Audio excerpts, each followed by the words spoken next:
Yeah. Yeah.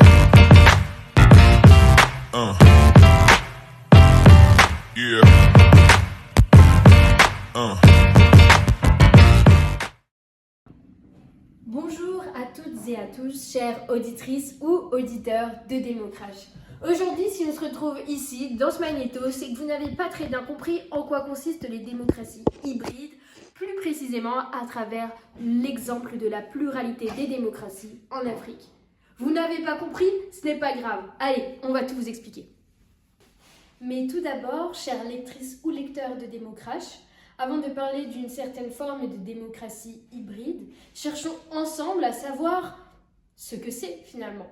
Ainsi s'affiche ici la définition. Un régime hybride est un type de système politique souvent créé à la suite d'une transition incomplète d'un régime autoritaire à un régime démocratique, ou l'inverse. Le système hybride est un mélange de régime autoritaire et de régime démocratique.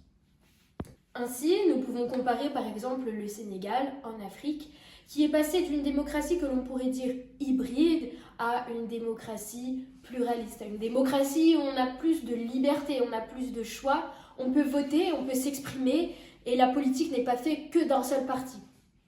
À l'inverse du Bénin. Malheureusement, le Bénin est quant à lui passé d'une démocratie qui était plutôt pluraliste à une démocratie hybride qui vire malheureusement vers le régime autoritaire.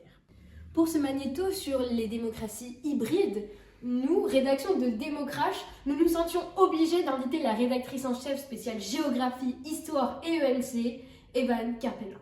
Nous accueillons ainsi Evan Carpena, comme je l'ai dit précédemment, spécialiste dans les démocraties, puisqu'elle s'est beaucoup renseignée en tout ce qui concerne l'EMC, l'histoire ou même la géographie.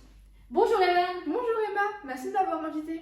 C'est avec joie, avec les auditeurs et auditrices, lecteurs ou lectrices de Démocrash, qui ont sûrement cliqué sur ce magnéto parce qu'ils n'avaient pas compris certains aspects, nous nous demandions comment passe-t-on d'une démocratie de tout ce qu'il y a plus normal comme en France à une démocratie hybride comme on pourrait retrouver dans le Bénin en Afrique. Eh bien, c'est une très bonne question.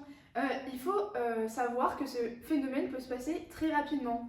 En effet, il suffit qu'une personne soit élue, même démocratiquement au pouvoir, et que celle-ci décide au fur et à mesure de restreindre les libertés des citoyens et d'arriver au fur et à mesure à un régime qui deviendrait plutôt hybride. Ainsi, comme nous venons de le dire, il y a toujours des éléments démocratiques qui précèdent l'arrivée d'un régime hybride. Ces apparences démocratiques, comme par exemple des élections, vont vite être succédées par des éléments plus totalitaires. Evan, si j'ai bien compris, on passe d'une institution inclusive où tout le monde a accès par exemple à la santé, à l'école, à l'éducation, je vous invite à voir la vidéo que nous avons faite sur ce sujet, à une institution extractive, donc où seulement une petite minorité peut accéder à la croissance, à la connaissance, etc. Oui, c'est exactement ça. Et on peut d'ailleurs remarquer que la personne qui va arriver au pouvoir va très souvent décider de limiter les pouvoirs des autres institutions, par exemple avec un contrôle des médias ou des élections qui peuvent être truquées. Ainsi, Evan, les auditeurs et auditrices de Démocrash et moi-même, nous posons encore énormément de questions sur le sujet passionnant des démocraties hybrides.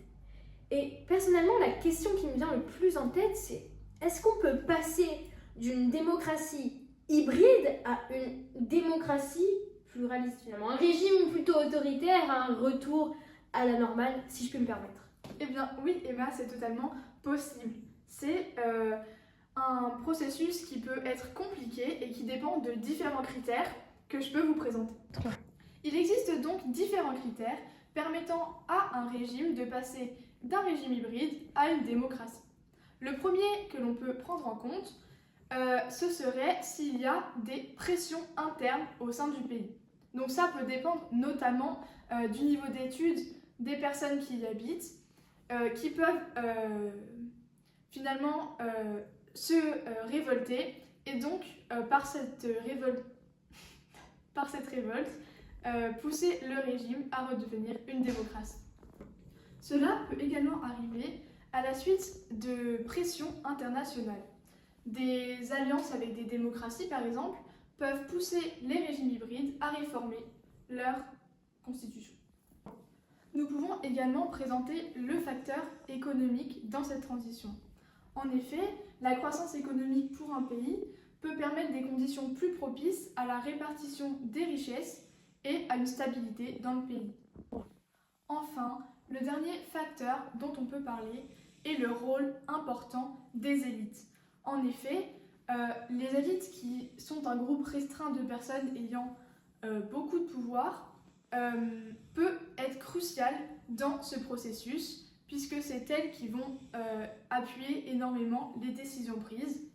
Donc si les élites d'un pays sont propices à partager le pouvoir, à l'égalité, etc., la transition peut se faire sans conflit et est donc plus possible. Merci beaucoup Evan pour avoir pris le temps de nous expliquer comment fonctionnait, comment on passait d'une démocratie hybride à un régime ou inversement. Ainsi, vous, chères auditrices et auditeurs de Démocrash, vous devez toujours vous souvenir que votre liberté ne tient qu'à un fil. Je dirais même qu'à un vote. Bravo. Et d'ailleurs Evan, où est-ce qu'on peut vous retrouver actuellement ?